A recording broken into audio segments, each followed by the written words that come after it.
All right, hi everyone.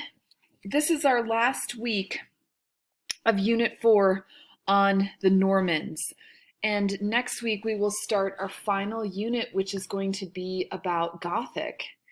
And again, I just have to say one more time, I wish we were all sitting in F-113 together talking about this fascinating history of Sicily.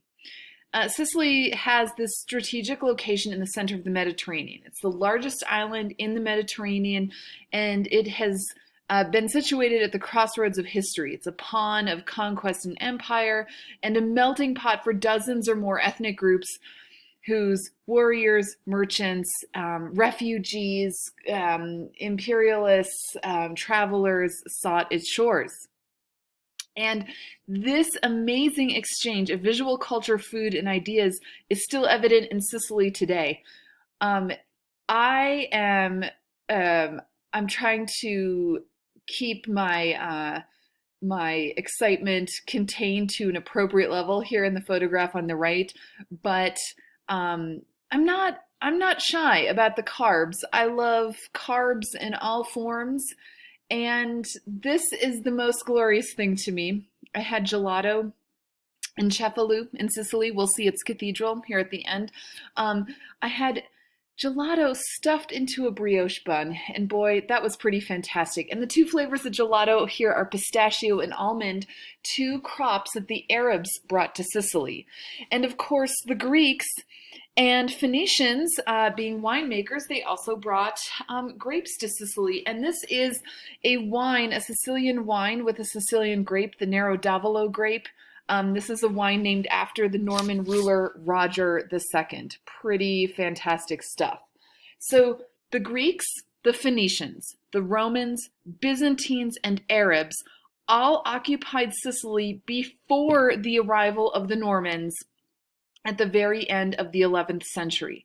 And then after Norman rule came to an end, we see the French and the Spanish, and then finally the Italian state all claim Sicily. So this truly is an amazing point of cultural exchange. All right, let's talk about the Norman history of southern Italy and Sicily. So, these Norman knights we've already talked about, they're kind of constantly thinking about travel and conquest. Some of Norman knights traveled to the Mediterranean inspired by tales brought back from pilgrims who had ventured to Rome, to the Holy Land and beyond. Some of the Norman knights also became highly prized mercenaries, and the Norman knight's role is central in the First Crusade. Remember, this is the crusade that happens in the late 11th century that reestablishes Christian control in West Asia, in the Holy Lands. Some Norman knights, though, also stayed put in southern Italy and Sicily and worked for the Muslims, the Muslim Arab rulers who controlled that territory.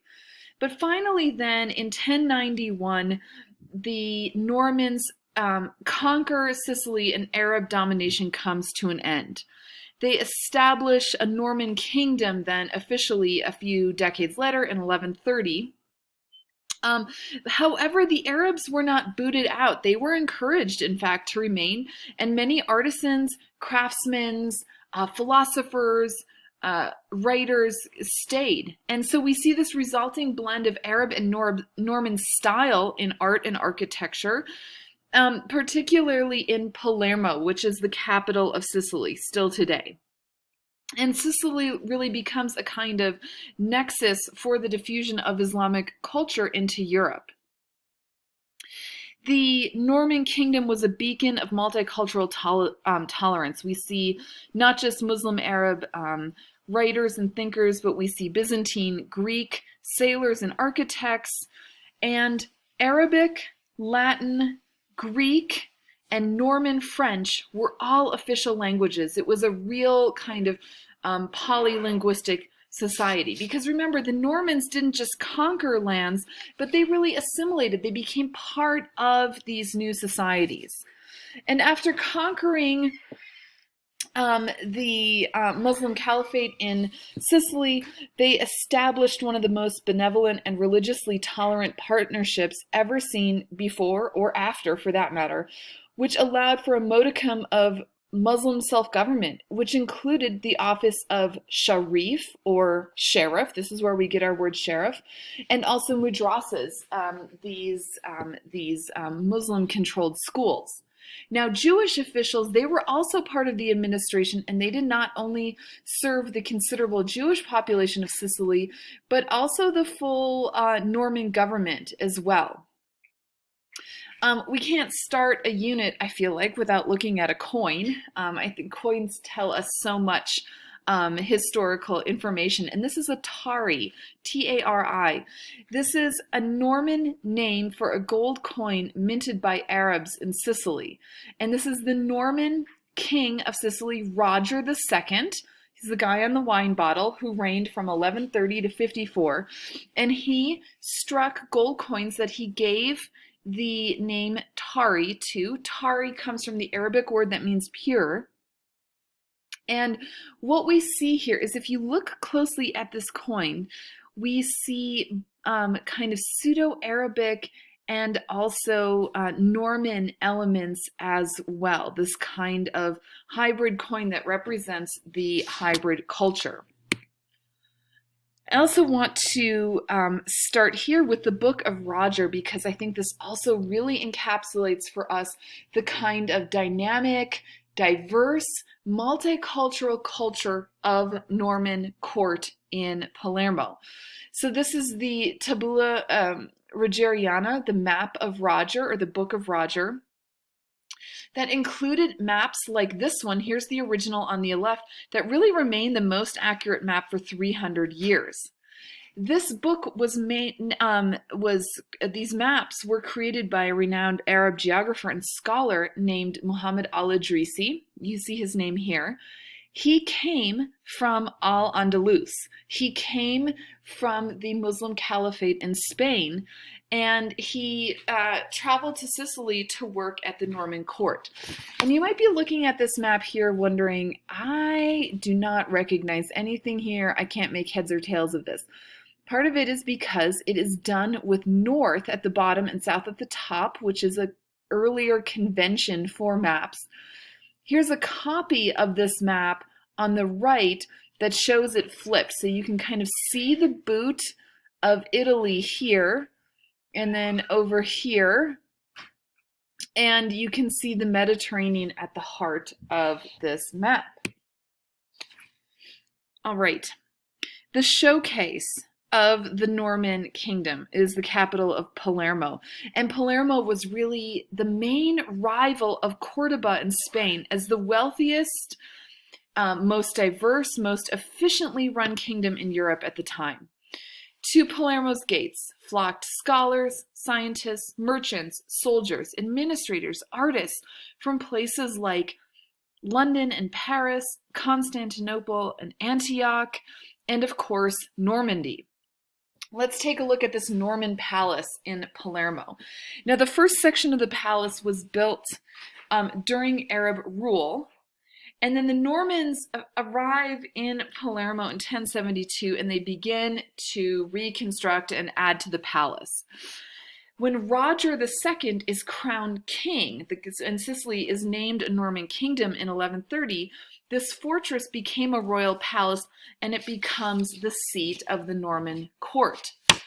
What's important also for us as art historians is that the Norman palace is also the site of the textile workshop, and I know a couple of you are working on textiles for the Unit 4 assignment. The Norman Kingdom in Sicily had a huge, flourishing textile workshop in this time. Just looking at the architecture here, the kind of Norman core of the palace, we see some elements that I think will be familiar to us from Normandy and then also Norman England. The use of pointed arches. And here we see a crenellation at the top. This is a kind of last gesture of the original purpose of a fortress, to protect, to guard against invading forces. And this kind of these engaged pilasters here on the exterior, using pointed arches, pointing us to Gothic architecture. Let's take a look at the mosaics inside. And we're not going to start in the chapel, but instead we're going to start into some other rooms here. And what's so interesting about these mosaics is we have a mix of Muslim, Byzantine, and Norman styles that converge to create this highly complex visual language. We see, of course, symbols and figures and motifs that convey Christian doctrines, but there's also some ideas taken from Islam. And in doing so, the Normans are very savvy because they create an art at court that spoke to all of their subjects, Muslims, Christians, and Jews.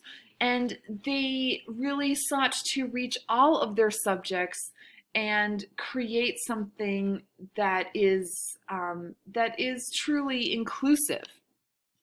So this is in the rooms of Roger and William, who were designed, these mosaics were designed by artists who at least had some knowledge of Sasanian or Persian motifs that were also imported to the Byzantine Empire. Now, the Sasanian Empire is much earlier in the Middle Ages. It's a Persian empire that lasts from 224 to 651 CE, and it controlled a huge swath of Mesopotamia and ancient Persia. They were foes of the late Roman Empire, very strong political force in West Asia. And we see Sasanian-influenced mosaics in different aspects of these Norman mosaics. So they all are gold-backed, and they, of course, then reflect and have this kind of beautiful gleaming light.